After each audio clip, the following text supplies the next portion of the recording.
Welcome back. Luke here, and I'm going to tell you about my nuclear power training unit in Idaho Falls, Idaho. Idaho Falls, Idaho, if you go on Interstate 15, which goes from Las Vegas to LA, if you take I-15 north up towards Montana, you'll go through Salt Lake City, and about an hour or two north of the border, you'll first hit Pocatello, and then you'll hit Idaho Falls, Idaho. Idaho Falls, Idaho is where kind of like the processing and administrative part was of the base. And then we had to get on like these Greyhound buses ran by the Idaho National Engineering Laboratories, INEL. And then it was an hour and a half bus ride out to where all of these nuclear prototypes were. So the Department of Energy had reactors out there. Department of Education had reactors out there. Plutonium that was used in the first plutonium bomb went through some testing out there in Idaho Falls. They ran all these kinds of reactors out there to try to use them for military purposes, research purposes, radioisotopes for medical purposes. So there was all these different reactors out there, and there was the nuclear power training unit that was out there. If I remember right, the very first submarine prototype, I think, was S-1W, and that was in Idaho Falls. And there was A-1W, which was an aircraft carrier. A is for aircraft carrier, 1 is first generation, W is for Westinghouse, G is for General Electric. The prototype that I went to was S5G, so that's submarine, 5th generation, General Electric. For S5G, they had like this huge building, and then they had a pool. And then they had like a regular submarine, the gyroscopes, everything else. So it was all supposed to be made to simulate as if you're out at sea as well. That was the original intent. When I got there, the pool was empty. The gyroscopes were no longer operational. It was just this big, huge building.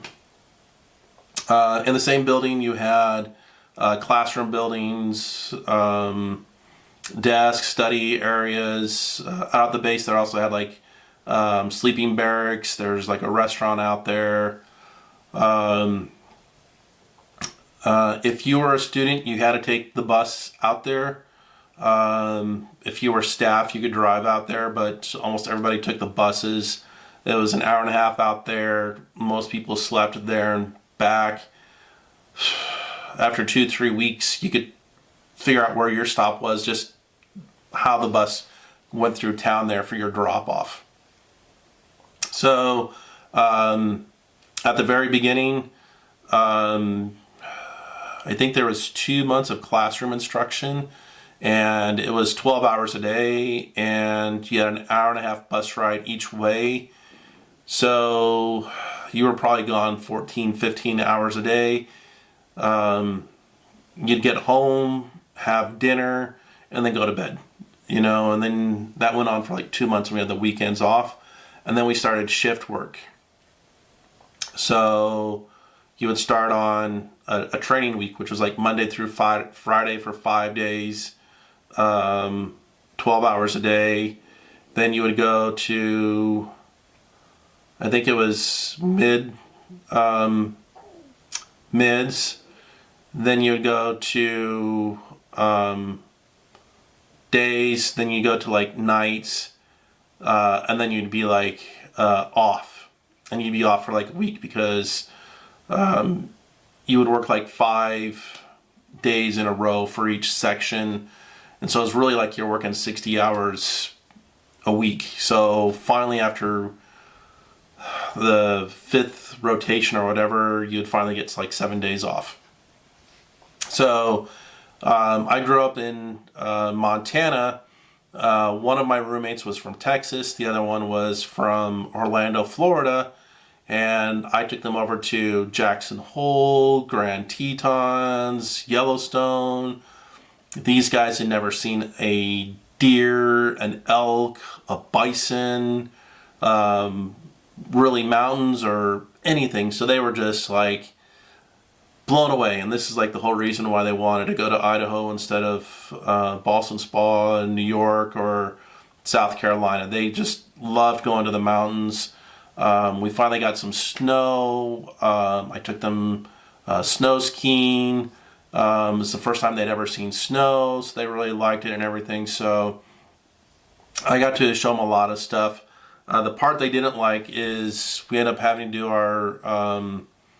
our yearly like PT exam or whatever, and where the base was at, we're at like 5,000 feet, and the day we had the PT test like on base, it was like 20 degrees. So I usually do like 5 miles then, and I would do it in between 30 and 36 minutes. My time was, I did it instead of doing my time for the mile and a half in like 8 minutes, I did it in like 10. So it was probably my worst run, but it was so cold and we were at such high elevation. So that was my worst run. I still did 100 push-ups in 2 minutes, 100 sit-ups in 2 minutes, so that was no problem. But it's the first time and only time I didn't have a perfect score. So that base was like really great. I spent a lot of time doing overtime to hurry up and get qualified sooner, and I finished near the top of my class, and I got picked up to be an ELT, which is an engineering laboratory technician, and I got qualified then as the guy that does all the sampling for all the oil, so I got qualified to do all the oil around there. Once you get qualified also, you only have to work 8-hour days. So that was a great thing where I can finally leave and do more things around town. So I get picked up for ELT school. School started right around Christmas time or something like that. And it went all the way until mid-February. It's like 3 months. One of my friends who I was still roommates with, he flew home at Christmas time, and I was just going to stay there in Idaho. I think we only got like 4 or 5 days off, so I wasn't going to go anywhere. We're in a fourplex, so there's 2 apartments above and 2 below. There was Section 8 housing for the family below us, and the son had matches, and he started a fire and got their Christmas tree on fire. And being above us, I had to like try to get everything out of there, and I literally hooked up a hose that was inside of our house to the water that was from our kitchen faucet, and I was able to help put out the fire, and the fire department was 1 or 2 miles away, and so we were able to put out the fire. There's mostly smoke damage to our apartment. The Christmas tree was directly below our living room was above the Christmas tree, so there's a small hole where the fire had gone through into our apartment. So we couldn't get rid of that, but me and my roommate literally had to couch surf the last 2 months of our ELT school because our apartment kind of burned down. That was Christmas Eve, and one of my instructors lived in an apartment probably 2 houses down or something like that, and I actually spent Christmas Eve and Christmas Day like on his couch because they wouldn't allow us back into the apartment, even though things are okay. Structurally, they wouldn't allow us. They taped it all off, did insurance, that kind of stuff. So then I like call my roommate who is back in Florida and tell him, hey, we had this fire and everything. Us being dumbasses and didn't think there would be anything wrong with our apartment, didn't get renter's insurance. And we rented all of our furniture for this place. So we had to come up with money then to pay the rental company for all the furniture, their couches, beds, everything, because with all the smoke damage and everything, they just threw it all away. Then the other thing is like the firemen came into our apartment. They noticed the hole and they sprayed the water from our apartment into the apartment below us to help put out the fire. So, if it wasn't for me hooking up the hose, the other thing is it's like freezing cold. So the hoses that were naturally outside the building, those were all frozen shut. So luckily, I just took the hose up into the kitchen, and the guy said if I didn't think that fast and do all that work, that the whole building could have possibly burned down. So we're able to save all that. Then I was 2 weeks away from graduating with ELT, and I got qualified with all my ELT stuff. Everything was all done, and there was a diesel generator on the base, and it was the backup power supply for the base. And there was this guy that was leaving. He was going on vacation or something like that.